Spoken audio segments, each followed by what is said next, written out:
God bless you. This is the day that the Lord has made, and I choose to rejoice and be glad in it. I'm Dr. Charles Kent, and you've tuned in to an abbreviated word fitly spoken. Our word for today is A.B.R.A.M. A.B.R.A.M.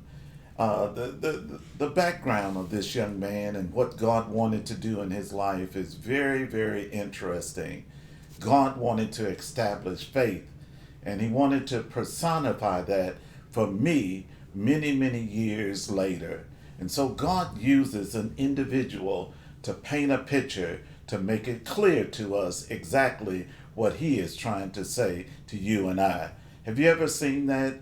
People that are images of dishonor or vessels of honor, as the scripture says. And so Abram is now this unlikely candidate to be the father of faith.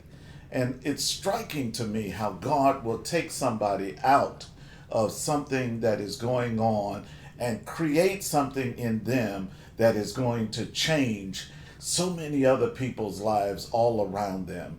Such is the case with Abram. This young man decided that he was going to trust God in the midst of the land of the Chaldeans, in the midst of things that were not going on in a godly manner. God decided that I'm going to use him. I'm going to pull him out and place him in a place where he can be an example to you and me as it relates to faith. The scripture says, "Now the Lord said unto Abram, Get out of your country, from your family, and from your father's house, to a land that I will show you. I will make you a great nation. I will bless you and make your name great, and you shall be a blessing." This takeaway, this subtraction, it seems as though God is taking some things away from him to establish some greater things.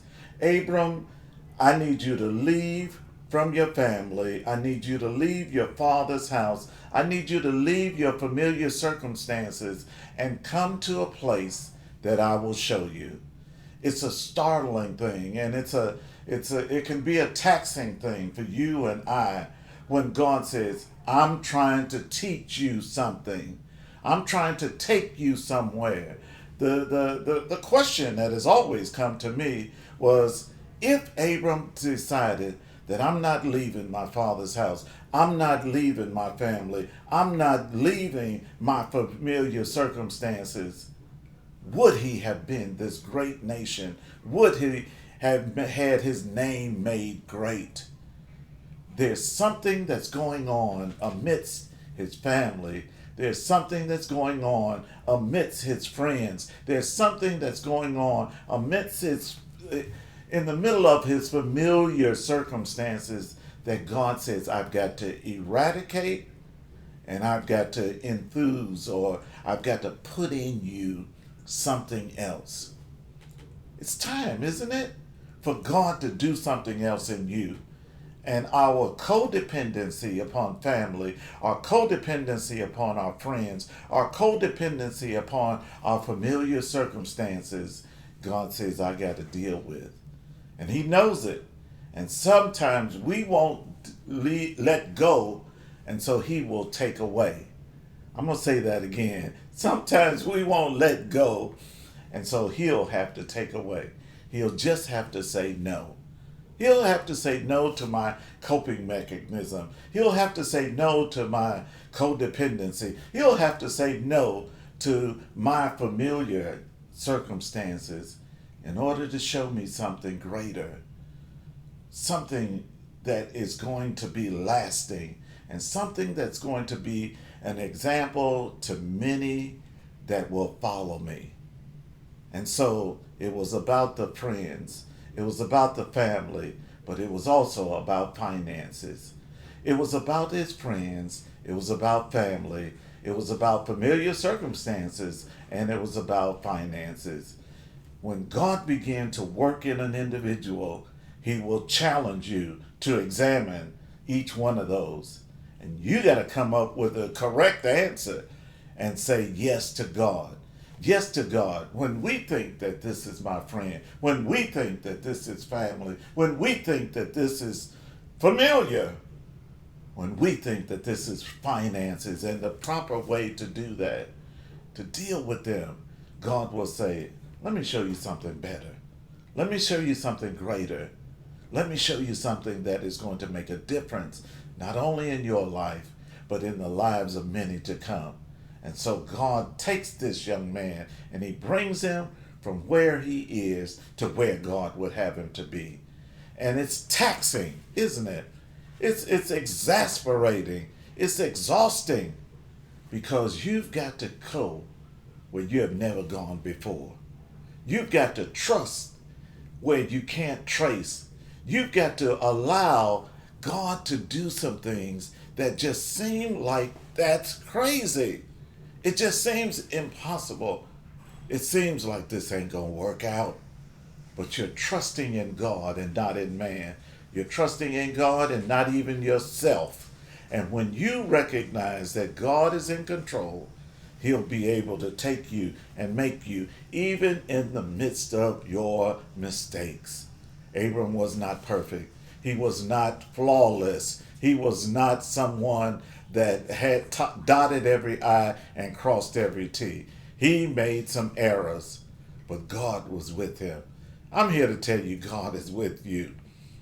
He's with you. He promised never to leave you, never to forsake you, be with you always, even until the end of the age. And as you journey, as we go from faith to faith, hey, just because you've lived a life and you've trusted God in some areas, it doesn't mean that He will not require you to trust Him in a greater area, in another dimension, in another plateau, in another mindset. And you just need to know that if He kept you there, He'll keep you over here. And that's my motivation to you today. Don't let the enemy steal you and steal your faith. Don't let him take away, because Abram is a big revelation about money. It's an issue today. Money. It's all about the Benjamins. It really is. And when it comes to trusting God and when it comes to faith in Him, that's where the rubber meets the road. That's where you've got to decide whether or not I'm going to trust Him. Because we got issues with money. We got issues with finances. Hey, friends can come and go, but don't mess with my money. And that's, Abram shows us what to do. He says to Lot, in the midst of losing that he thought was from God. That'll preach. Losing that you thought was from God. Losing that you considered to be the answer from God. And when you lose it, and now you're faced with trusting God. Lot was supposed to have been the answer. Lot was supposed to have been the answer, but he wasn't the answer. And so it's now time to say to Lot, look, you choose. What a beautiful illustration of faith.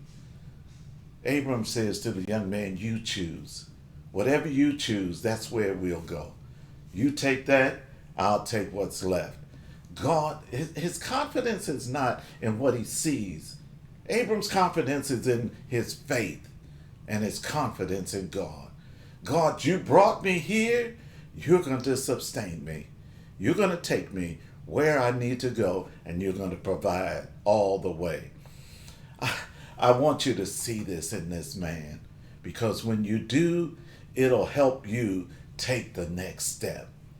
Isn't it time for you to take another step? Isn't it time for you to take another dimension? Go another further.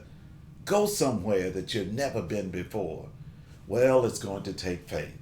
And Abraham is our father of faith. I gotta go. I'm Dr. Charles Kent with another Word Fitly Spoken. God bless you.